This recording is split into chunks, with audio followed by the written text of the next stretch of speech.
Assalamualaikum warahmatullahi wabarakatuh, Bu Tuti. Waalaikumsalam warahmatullahi wabarakatuh, Bu Rulan. Bagaimana kabarnya, Bu Tuti? Alhamdulillah, kabar baik hari ini saya, Bu Rulan. Ya, kemarin kayaknya WA saya ingin bertemu ya, Bu Tuti. Memangnya kalau boleh tahu, Bu Tuti ingin membicarakan apa ya? Gini, Bu Rulan, saya itu kan mempunyai masalah terkait pembelajaran saya yang ada di kelas. Jadi Ya. sebagian murid saya itu terlihat pasif dan kurang antusias dalam pembelajaran IPAS yang saya ajar. Itu bagaimana? Oh, jadi Bu Tuti ingin membicarakan tentang permasalahan yang ada di kelas Bu Tuti seperti itu ya, dalam pembelajaran ya, terutama tadi pada pembelajaran IPAS ya.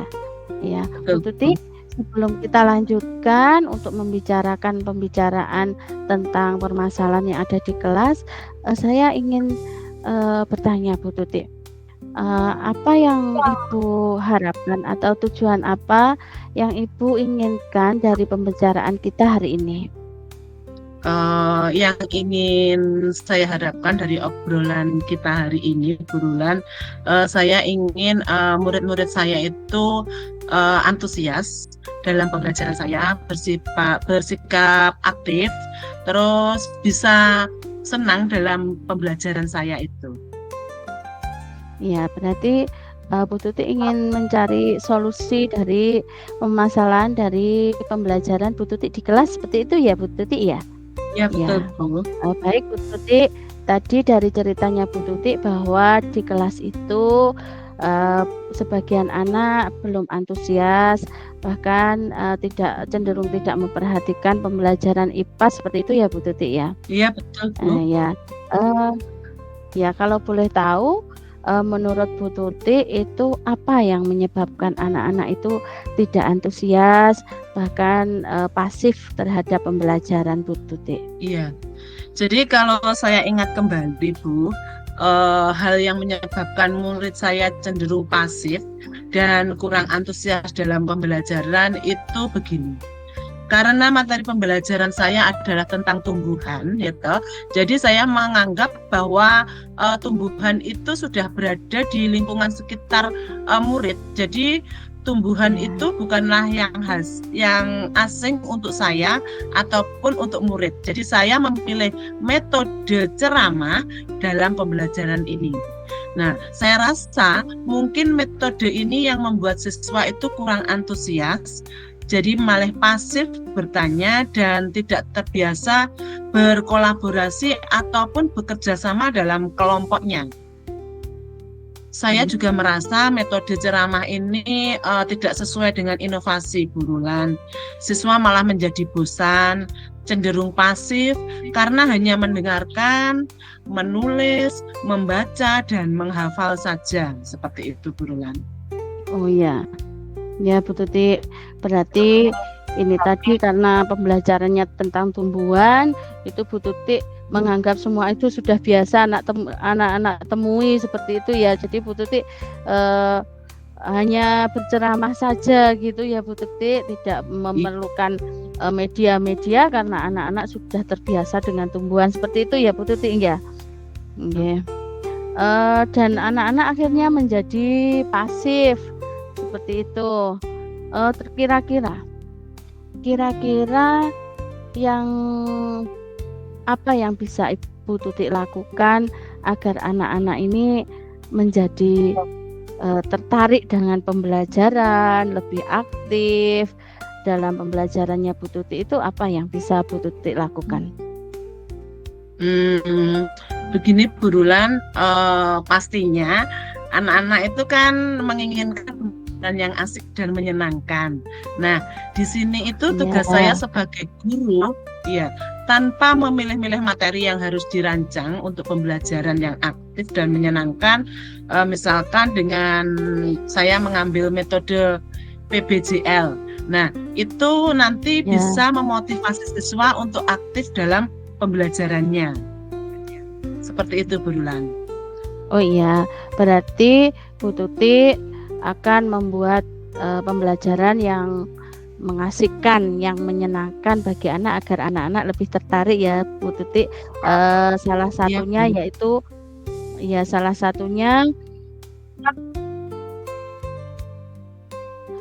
satunya yaitu menggunakan metode PJBL tadi. Begitu ya Bu Tuti ya. Ya Iya, betul, Bu Rulan. dari apa yang sudah Bu Tuti lakukan mulai dari PJBL itu, menurut Bu Tuti itu pembelajaran yang tadi yang mengasihkan, menyenangkan itu PJBL yang seperti apa Bu Tuti? Nah, kalau menurut saya, pembelajaran yang menyenangkan itu adalah pembelajaran yang berpusat pada murid, Bu Rulan. Jadi nanti saya Ya, bisa menggunakan metode stop sesuai KSE yang sudah ya, diberikan pada guru penggerak kita untuk ya bagus itu ya. menghadirkan fokus murid menggunakan ice breaking, video, menggunakan media PowerPoint, PTT seperti papan, tumbuhan seperti itu. Nah, lalu siswa bisa menempelkan fungsi setiap bagian tubuh tumbuhan sesuai dengan letaknya. Nah, siswa bisa mempresentasikan hasil kelompok. Nah, di sini peran saya sebagai guru itu untuk melakukan penilaian produk dan umpan balik dari kegiatan siswa tersebut. Wah, bagus sekali Bu Tuti yang sudah Bu Tuti rencanakan, sangat bagus ya. Tadi dari mulai menggunakan PJBL, ya sebelum itu menggunakan teknik stop, itu anak-anak menjadi siap untuk menerima pembelajaran gitu ya Bu Tuti. Juga ada ice breaking, pembelajaran yang sesuai KSE, juga PJBL, itu sangat bagus sekali Bu Tuti yang sudah Bu Tuti rencanakan. Nah, menurut Bu Tuti, dari skala 1 sampai dengan 10, keberhasilan Bu Tuti nanti yang diharapkan itu sampai angka berapa Bu Tuti? Kalau saya angka 8 Bu Rulan. Kenapa? Karena saya sudah merancang sedemikian rupa secara optimal dalam rencana pembelajaran saya. Ya, dari rencana pembelajaran yang sudah Bu Tuti bentuk tadi, yang sudah sangat teliti ya, itu kira-kira ada hambatan atau tidak Bu Tuti?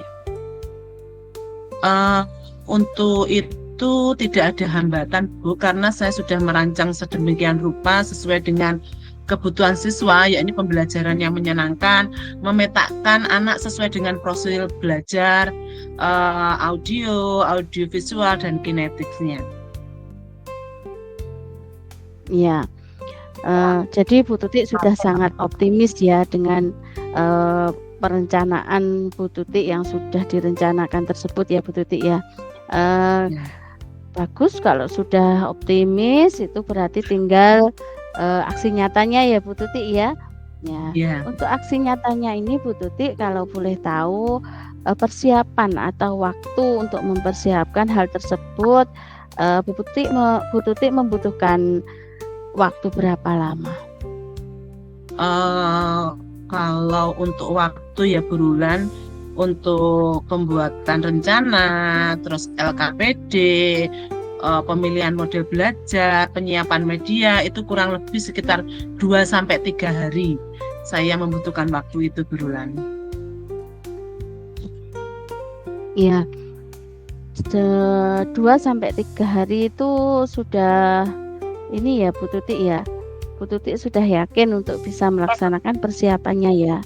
Nah, nanti setelah persiapan itu berarti pelaksanaan. Nah, pelaksanaannya ini kira-kira waktunya berapa lama Bu Tuti?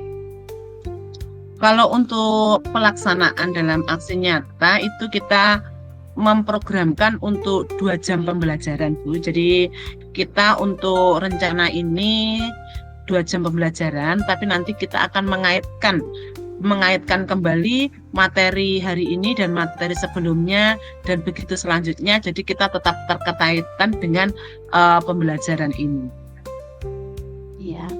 Ya Bu Tuti, waktunya mungkin itu ya. Terus ini saya juga ingin bertanya, dari perencanaan pembelajaran Bu Tuti dan aksi nyata.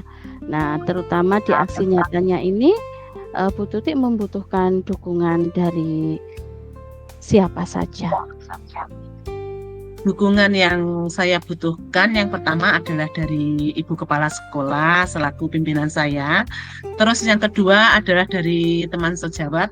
Kebetulan teman sejawat saya itu ada beberapa yang sudah memumpuni, sudah S2. Jadi saya melakukan kolaborasi dengan teman sejawat, juga dengan dukungan Ibu Kepala Sekolah. Ya, tentunya ini nanti kalau Bu Tuti sudah melaksanakan rencana ini, nah tadi sudah mencari dukungan dari teman sejawat, teman yang senior ya, Bu Tuti. Tentunya ini nanti ada pertanggungjawaban ataupun bagaimana pelaksanaan ini harus tercapai, harus benar-benar dilakukan oleh Bu Tuti. Nah, kira-kira siapa yang bisa memberi pengawasan dari pembelajarannya Bu Tuti ini agar perencanaannya atau pelaksanaan aksi nyata Bu Tuti ini terlaksana? Saya ini membutuhkan teman sejawat, Bu. Jadi teman sejawat juga. Jadi sebelum saya melaksanakan observasi dengan kepala sekolah, saya melakukan kolaborasi dengan teman sejawat untuk mengetahui tingkat keberhasilan dalam rencana saya yang akan saya laksanakan ini. Ya. Baik, luar biasa Bu Tuti. Dari apa yang sudah Bu Tuti rencanakan, Ibu rancang, itu sudah sangat baik menurut saya ya Bu Tuti ya. Dari mulai tadi yang bisa saya simpulkan, Bu Tuti sudah menerapkan pembelajaran yang menarik bagi anak ya, dengan memberikan pembelajaran yang berdiferensiasi ya Bu Tuti ya. Juga dengan langkah-langkah yang pertama tadi membuat RPP yang semenarik mungkin, membuat pembelajaran PJBL yang membuat siswa nanti menjadi aktif dan menjadi komunikatif serta kolaboratif seperti itu ya Bu Tuti. Dan Bu Tuti juga membuat media pembelajaran yang beragam, yang menarik seperti itu Bu Tuti. Terus juga menggunakan PowerPoint ataupun gambar itu ya Bu Tuti ya. Nah ini saya juga menjadi sangat antusias Bu Tuti untuk menyimak keberhasilannya nanti Bu Tuti melaksanakan perencanaan ini ya Bu Tuti. Nah nanti setelah Bu Tuti aksi nyata, saya ingin ngobrol-ngobrol lagi ya Bu Tuti ya, untuk mengetahui perkembangan dari apa yang sudah Bu Tuti lakukan. Nah, perkembangannya seperti apa? Perubahan dari anak didik Bu Tuti yang awalnya pasif itu seperti apa? Seperti itu ya Bu Tuti ya. Saya juga ingin mengetahui kemajuannya Bu Tuti ya. Iya, siap Bu Rulan. Ya, Hmm. nanti kita ketika Bu Rulan ada punya waktu luang, saya juga pas punya waktu luang, nanti kita sharing-sharing kembali dengan tingkat keberhasilan saya. Nanti akan saya bercerita kembali dengan Ibu Rulan. Ya, begitu. Terima kasih Bu Tuti. Kalau boleh tahu, setelah setelah kita ngobrol-ngobrol tadi, bagaimana perasaannya Bu Tuti? Perasaan saya ini sangat senang Bu Rulan, saya sangat lega. Jadi dari permasalahan saya, siswa saya yang kurang aktif, kurang kondusif seperti ini, jadi saya bisa menemukan solusi dari permasalahan, dari pertanyaan-pertanyaan yang Ibu Rulan pancing ini. Jadi saya bisa memprogramkan dan merencanakan bagaimana agar anak-anak lebih antusias pada pelajaran saya. Terima kasih Bu Rulan sudah membantu saya untuk menuntun semua solusi pembelajaran ini. Iya, sama-sama Bu Tuti. Sebenarnya solusi ini semua berasal dari Bu Tuti sendiri. Ya, saya hanya menemani mengobrol Bu Tuti seperti itu ya. dan nanti keberhasilannya Bu Tuti bisa untuk memberikan inspirasi kepada saya dan teman-teman yang lain untuk lebih meningkatkan pembelajaran yang aktif seperti itu ya Bu Tuti. Ya, Nanti Bu kita Luna. ngobrol-ngobrol lagi. Apa masih ada yang ingin dibicarakan? Nah, insya Allah sudah cukup burulan. Terima kasih sekali atas waktu yang sudah diberikan untuk saya. Ya, sama-sama Bu Tuti. Sampai jumpa lagi ya. Assalamualaikum. Waalaikumsalam warahmatullahi wabarakatuh.